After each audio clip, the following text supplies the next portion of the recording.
The AI bill has come due.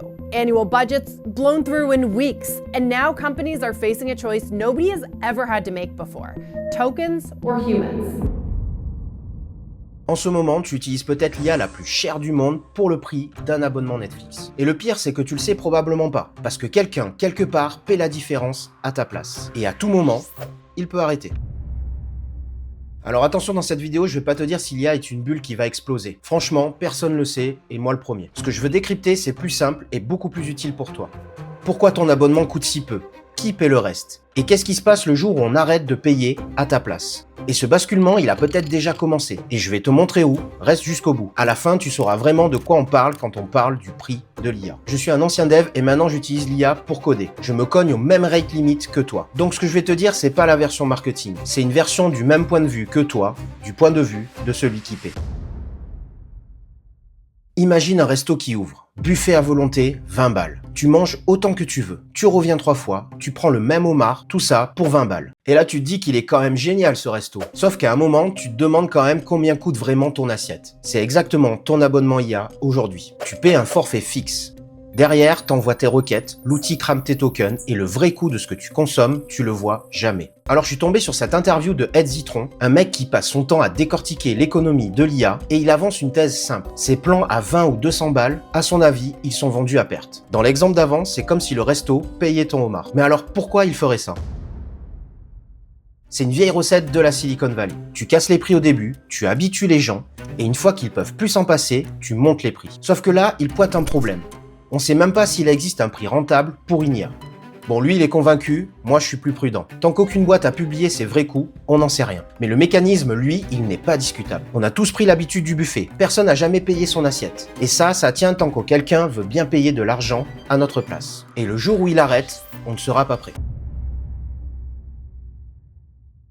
Alors maintenant, la vraie question. Qu'est-ce qui se passe quand le resto arrête le buffet et se met à te facturer au plat? Eh bien ça a un nom, c'est la facturation au token. Au lieu de payer 20 balles pour manger à volonté, tu payes 20 balles et t'as pour 20 balles de token. Et pour te rendre compte de l'écart, regarde le vrai coût. Si tu payais au token réel, ça donnerait quoi? Dans l'interview, ils citent un chiffre d'Anthropic eux-mêmes. L'utilisateur moyen de Claude Code, c'est environ 6 $ de token par jour. Alors fais le calcul. 6 par jour, ça fait dans les 180 $ par mois.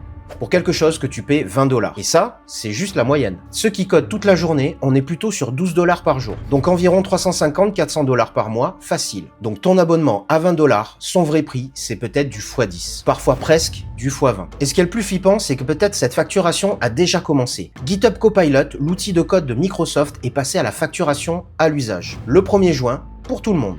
Et il y a un détail qui m'a fait tiquer. Microsoft, c'est la boîte qui a le plus les moyens de continuer à subventionner notre abonnement. Il pourrait tenir des années. Donc si même eux commencent à serrer la vis, c'est que ça coince quelque part. Côté Anthropic, pareil, ça bouge. Claude Code a été retiré à un moment du plan à 20 balles. Et dans l'interview, Zitron raconte des tarifs montrés 30 à 100% plus chers à certains comptes au hasard. Alors attention, tout ça on peut le lire de deux façons différentes. Il y en a qui diront que c'est juste pour gonfler la valo avant une entrée en bourse pour faire joli sur le tableau. Et c'est possible.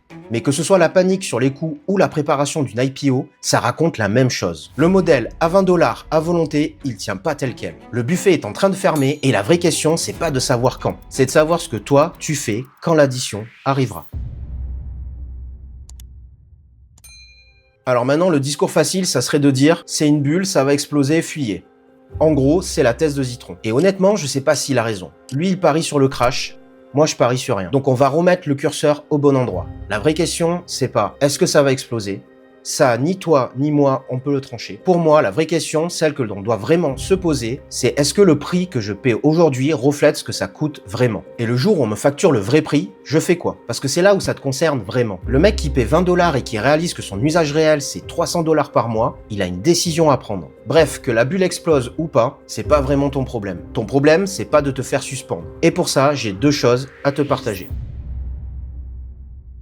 Bon alors, la première, c'est un réflexe. N'oublie jamais un truc. Anthropic, OpenAI et les autres, c'est des boîtes. Elles sont là pour gagner de l'argent. Donc leur discours, très souvent, c'est du marketing. Du bruit, des démos qui claquent, des grandes annonces. Ça vend du rêve, c'est leur job. Mais le prix, lui, il ment pas. D'ailleurs, le prix au million de tokens, c'est public. Un modèle haut de gamme, t'es à 5 $ le million de tokens en entrée et 25, parfois 30 en sortie. Et la sortie, c'est ce que le modèle te génère.